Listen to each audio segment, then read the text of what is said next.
किसी शहर के रेलवे स्टेशन पर एक भिखारी रहता था। वह वहां आने जाने वाली रेलगाड़ियों में बैठे यात्रियों से भीख मांगकर अपना पेट भरता था।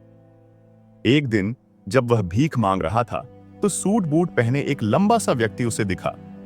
उसने सोचा कि यह व्यक्ति बहुत अमीर लगता है, इससे भीख मांगने पर यह मुझे जरूर अच्छे पैसे देगा।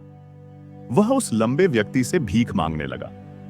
भिखारी को देखकर उस लंबे व्यक्ति ने कहा, तुम हमेशा मांगते ही रहते हो, क्या कभी किसी को कुछ देते भी हो? भिखारी बोला, साहब मैं तो भिखारी हूं, हमेशा लोगों से मांगता ही रहता हूं। मेरी इतनी औकात कहां कि किसी को कुछ दे सकूं। लंबा व्यक्ति बोला, जब किसी को कुछ दे नहीं सकते तो तुम्हें मांगने का भी कोई हक नहीं है। मैं एक व्यापारी हूं और लेन देन में ही विश्वास करता हूं। अगर तुम्हारे पास मुझे कुछ देने को हो तभी मैं तुम्हें बदले में कुछ दे सकता हूं। इतना कहने के बाद वह लंबा आदमी ट्रेन में बैठकर चला गया। इधर भिखारी उसकी कही गई बात के बारे में सोचने लगा। उस लंबे व्यक्ति के द्वारा कही गई बात उस भिखारी के दिल में उतर गई। वह सोचने लगा कि शायद मुझे भीख में अधिक पैसा इसीलिए नहीं मिलता क्योंकि मैं उसके बदले में किसी को कुछ दे नहीं पाता है। लेकिन मैं तो भिखारी हूं, किसी को कुछ देने लायक भी नहीं हूं। लेकिन कब तक मैं लोगों को बिना कुछ दिए केवल मांगता ही रहूंगा? बहुत सोचने के बाद उस भिखारी ने निर्णय किया कि जो भी व्यक्ति उसे भीख देगा उसके बदले में वह भी उस व्यक्ति को कुछ जरूर देगा। लेकिन अब उसके दिमाग में यह प्रश्न चल रहा था कि वह खुद भिखारी है तो भीख के बदले में वह दूसरों को क्या दे सकता है। इस बात को सोचते हुए 2 दिन हो गए, लेकिन उसे अपने प्रश्न का कोई उत्तर नहीं मिला था। तीसरे दिन जब वह स्टेशन के पास बैठा हुआ था तभी उसकी नजर कुछ फूलों पर पड़ी जो स्टेशन के आसपास के पौधों पर खिल रहे थे। उसने सोचा, क्यों ना मैं लोगों को भीख के बदले कुछ फूल दे दिया करूं। उसको अपना यह विचार अच्छा लगा और उसने वहां से कुछ फूल तोड़ लिए। अब वह ट्रेन में भीख मांगने पहुंचा। अब जब भी कोई उसे भीख देता तो उसके बदले में वह भीख देने वाले को कुछ फूल दे देता। उन फूलों को लोग खुश होकर अपने पास रख लेते थे। अब भिखारी रोज फूल तोड़ता और भीख के बदले में उन फूलों को लोगों में बांट देता था। कुछ ही दिनों में उसने महसूस किया कि अब उसे बहुत अधिक लोग भीख देने लगे हैं। वह स्टेशन के पास के सभी फूलों को तोड़ लाता था। जब तक उसके पास फूल रहते थे तब तक उसे बहुत से लोग भीख देते थे। लेकिन जब फूल बांटते बांटते खत्म हो जाते तो उसे भीख भी नहीं मिलती थी। अब रोज ऐसा ही चलता रहा। एक दिन जब वह भीख मांग रहा था तो उसने देखा कि वही लंबा व्यक्ति ट्रेन में बैठा है जिसकी वजह से उसे भीख के बदले फूल देने की प्रेरणा मिली थी। वह तुरंत उस व्यक्ति के पास पहुंच गया और भीख मांगते हुए बोला, आज मेरे पास आपको देने के लिए कुछ फूल है, आप मुझे भीख दीजिए तो बदले में मैं आपको कुछ फूल दूंगा। उस लंबे व्यक्ति ने उसे भीख के रूप में कुछ पैसे दे दिए और भिखारी ने कुछ फूल उसे दे दिए। उस लंबे व्यक्ति को बात बहुत पसंद आई। वह बोला, वाह क्या बात है, आज तुम भी मेरी तरह एक व्यापारी बन गए हो। इतना कहकर फूल लेकर वह लंबा व्यक्ति अपने स्टेशन पर उतर गया। लेकिन उस लंबे व्यक्ति द्वारा कही गई बात एक बार फिर से उस भिखारी के दिल में उतर गई। वह बार बार उस लंबे व्यक्ति के द्वारा कही गई बात के बारे में सोचने लगा और बहुत खुश होने लगा। उसकी आंखें अब चमकने लगी। उसे लगने लगा कि अब उसके हाथ सफलता की वह चाबी लग गई है जिसके द्वारा वह अपने जीवन को बदल सकता है।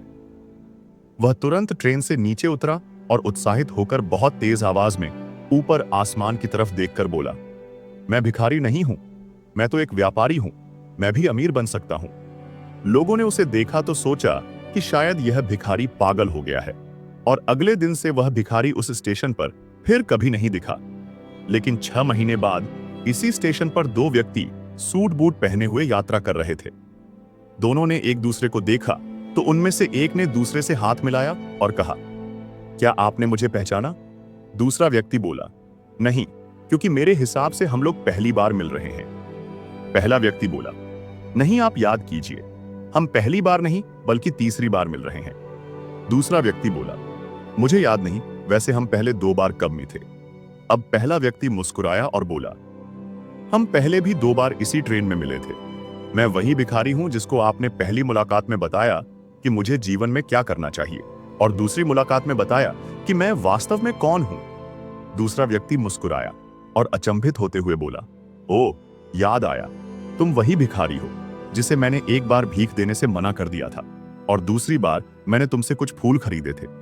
लेकिन आज तुम यह सूट बूट में कहां जा रहे हो और आजकल क्या कर रहे हो? तब पहला व्यक्ति बोला, हाँ, मैं वही भिखारी हूं, लेकिन आज मैं फूलों का एक बहुत बड़ा व्यापारी हूं और इसी व्यापार के काम से ही दूसरे शहर जा रहा हूं। कुछ देर रुकने के बाद वह फिर बोला, आपने मुझे पहली मुलाकात में प्रकृति का वह नियम बताया था जिसके अनुसार हमें तभी कुछ मिलता है जब हम कुछ देते हैं। लेन देन का यह नियम वास्तव में काम करता है। मैंने यह बहुत अच्छी तरह महसूस किया है, लेकिन मैं खुद को हमेशा भिखारी ही समझता रहा। इससे ऊपर उठकर मैंने कभी सोचा ही नहीं। और जब आपसे मेरी दूसरी मुलाकात हुई तब आपने मुझे बताया कि मैं एक व्यापारी बन चुका हूं। अब मैं समझ चुका था कि मैं वास्तव में एक भिखारी नहीं बल्कि व्यापारी बन चुका हूं।